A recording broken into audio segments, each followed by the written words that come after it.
आप लोगों के बीच रहा नहीं। किसी घटना को अंजाम देने से पहले आप लोग सोच भी नहीं सकते। मामूली सा चोट एक विवाद में बदलकर चला गया। विश्वविद्यालय थाना क्षेत्र के आजमनगर में चला जो कुल्हाड़ी एक युवक जो 35 वर्ष का है, जो कि घायल हो गया और उसे आनन फानन में इलाज करवाया गया, जहां दरभंगा के DMCH में भर्ती कराया गया।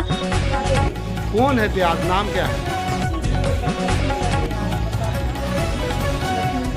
अच्छा, कुतिया है। तो काहे के लिए?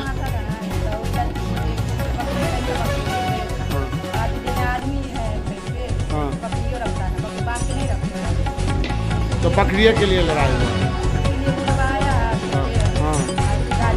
बुढ़वा के है आपका? नथनी सानी। कौन गांव में? आजमनगर में। और आपके इसका पति का क्या नाम है? अच्छा, आप उनकी कौन है, पत्नी है? हाँ, उसको पत्नी है। तो कुंची से मारा पी करके? लाड़ी से मारा है। कहाँ पर? माथा में।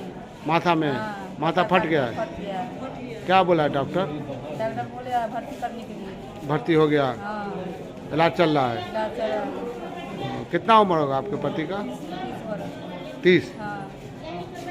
सिर्फ बकरी के लिए लड़ाई हो गया कि? बकरियों के चलते सीधे देखिए बोलिए, आप बोलिए कि चलते लड़ाई झगड़ा